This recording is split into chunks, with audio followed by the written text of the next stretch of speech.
What's up everyone, welcome back to One Strange Adventure. Welcome to the next video. Today we are kicking it off from Buc-ee's. This week we're actually heading back to Virginia. Right after that, we are rolling right back to Florida, and that is basically going to lead us into the Tampa RV show. We'll be staying at 2 different campgrounds leading up to that, and then the Tampa show. We cannot wait.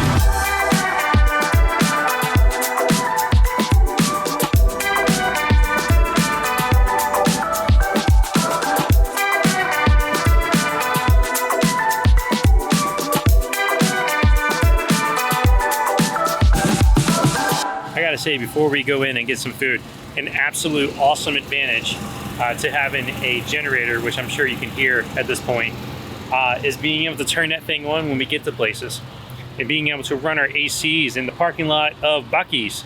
And because we travel with dogs, being able to have the ACs running, put the dogs in the garage, which is our bedroom, in there once it's cooled down a little bit, and then not have to worry about them. So, and then we just kind of take turns going in the store and coming back out and being able to get some lunch and then come out here and eat. Like having a system, some type of system, of generator or even like a really big battery bank solar system, it is a game changer when you are living the RV life. But yeah, I just wanted to give you that quick tip because that is something we do when we get to gas stations or other areas.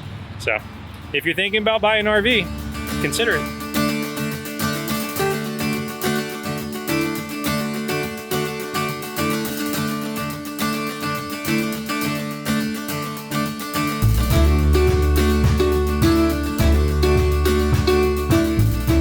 It's like 8 o'clock and we just got to a Cracker Barrel.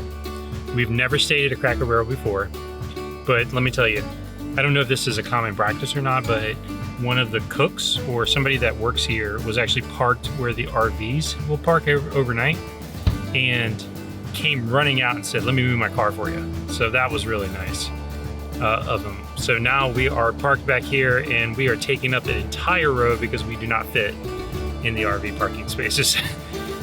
So we are taking up an entire row of spaces back here. It's crazy. I think we need to get a pair of the tree hedgers so that I can cut tree branches when we need to. Yeah. Yep. That's my take on parking and parking lots. Can I have the keys so I can lower the stairs? Yeah.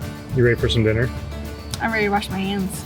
All right. They're black from playing with trees. After you got up on the roof breaking trees. I don't know if you guys know, but one of the coolest features of this RV is the fact that you can control the leveling, the levels with the phone. So I'm in manual mode and I press the plus button because I want it to come down. And so now I just hold the rear button and it will drop the middle stabilizers and the rear jacks. And then we're a little low on the driver's side of the truck. So I'm going to raise the right-hand side in just a second.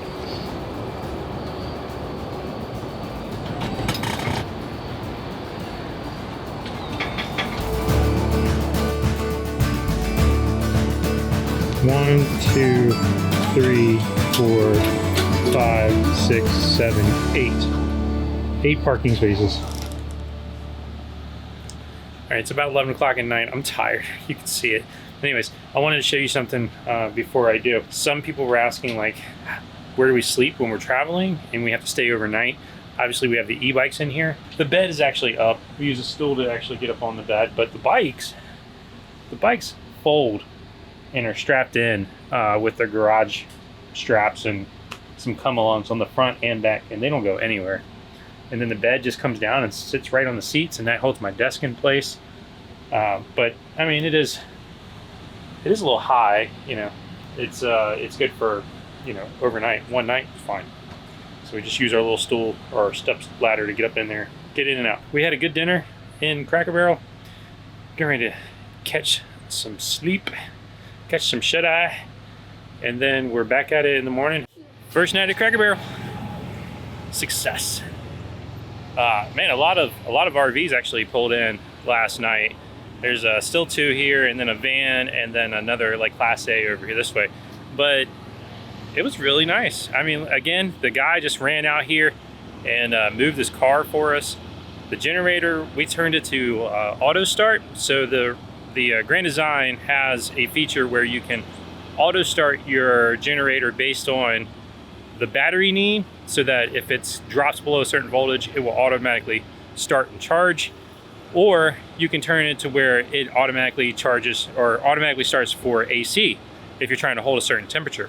So we just left it on voltage because it was nice last night. Got a little like sticky, but overall good. Woke up at about 4 a.m. and couldn't go back to sleep. So knocked out a video, responded to all of your comments, made sure the channel was caught up, and just had a productive morning. And now it's about 8 o'clock and we're ready to roll.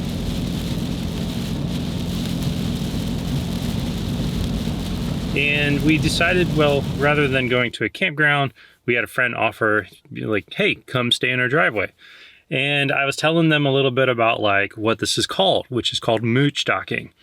And they were like, really? There's like terms? So yeah, there's some terminology that goes along with RV life that not everybody's familiar with. So I figured today, since we're here, might as well take advantage of the opportunity and just give you a little bit of information about what is boondocking versus moochdocking. What do you need in order to make it an enjoyable experience?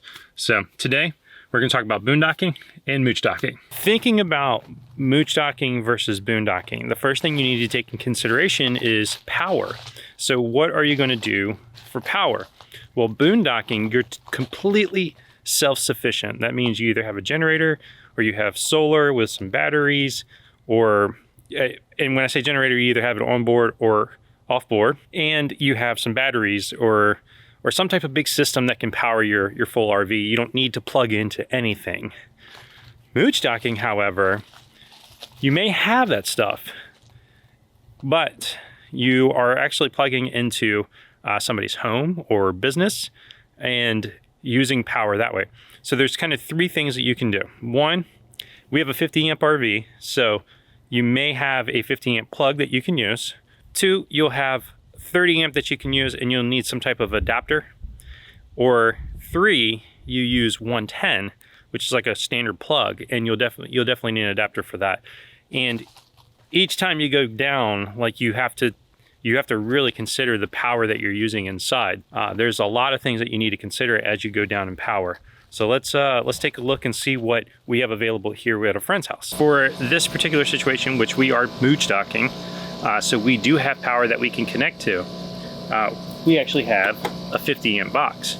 And so we can it's just like a regular pedestal now at a campground. We hook up our surge protector and then we hook up our line to that. They actually happen to have an electric car that takes a 50 amp to charge it. So we got pretty lucky with that.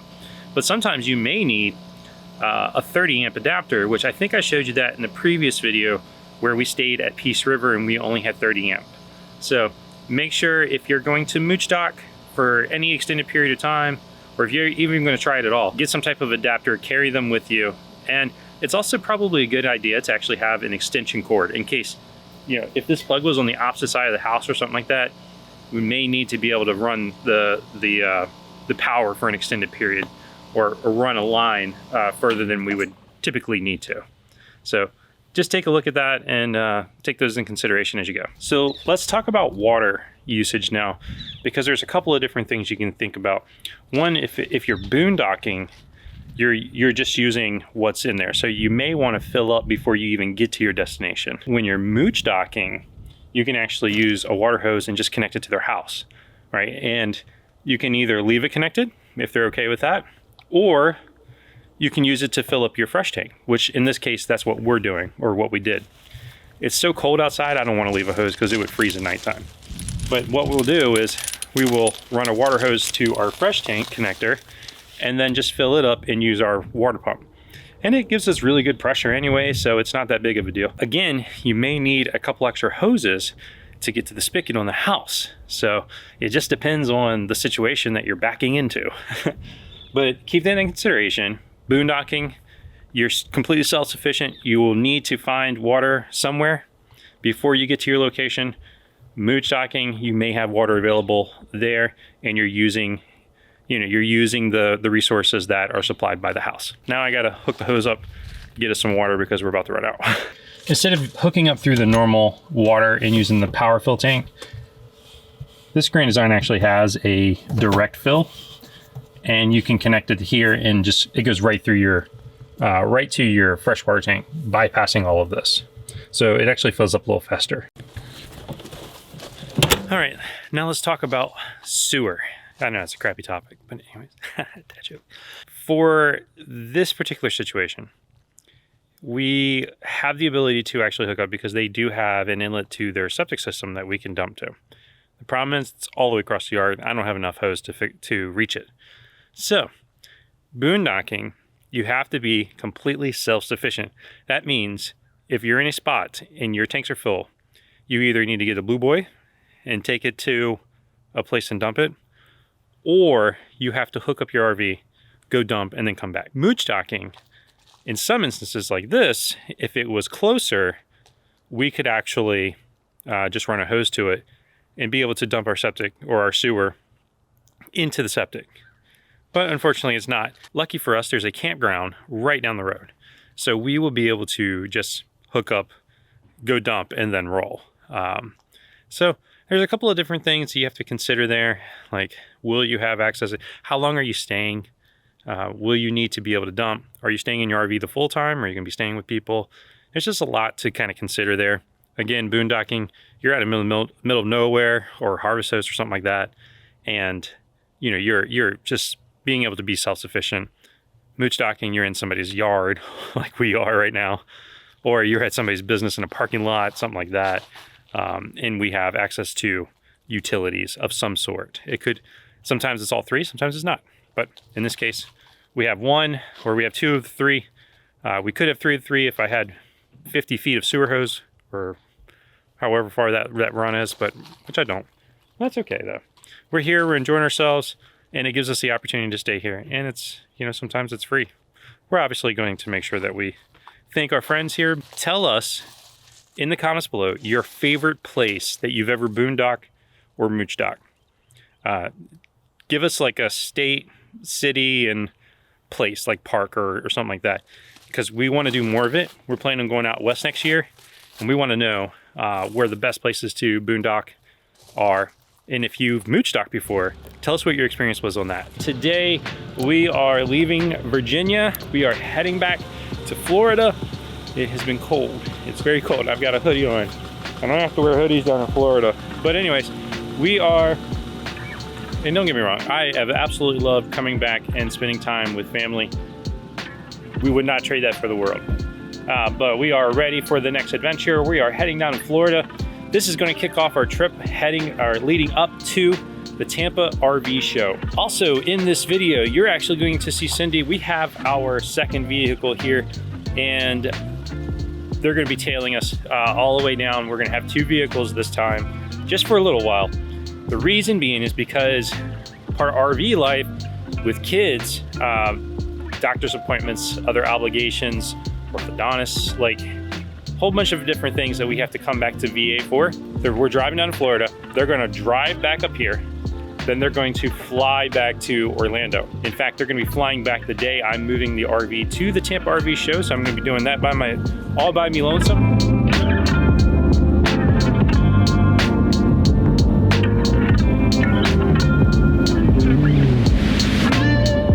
Quick update, we are in the state of Florida. We are at our final destination. Just kidding, I'm in a Target parking lot. Yep, not that exciting. But we found a Target, actually ended up missing our exit, and then I had to come down 4 miles past my exit on 95, get off, and it told me to get back on and go. That was still the fastest route. But instead of doing that, we found a Target. It's actually kind of sandwiched between a Target and a Lowe's. So there's a building on this side too. You pull straight in, and that's where the loading is.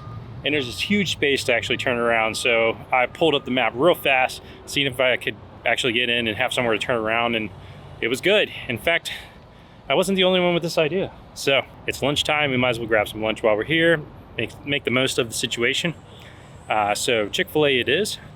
But we are about 140 miles now away from our destination, which we are heading to Peace River, which we have been there before. We have found in the river, there's actually like shark teeth and stuff. So we're gonna go look for some shark teeth while we're there this week too. Yesterday was horrible. I didn't even record anything yesterday because I was just done. I was so done with that travel day. We left Virginia at about 9 o'clock in the morning.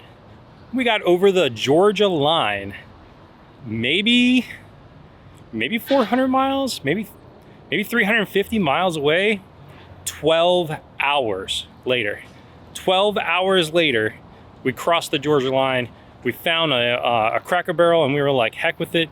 We're staying the night here. We're done with this. Let's just wake up and try again in the morning because it was insane. Our goal was to get down into like Florida and actually find a rest area again and just stay in Florida, but no way. We were just done. So that's where we're at. This is day 2 of travel. You can see I got the jacks down. I got one slide out. We're gonna eat some Chick-fil-A and then we're gonna roll again. When you get in a rush, mistakes happen.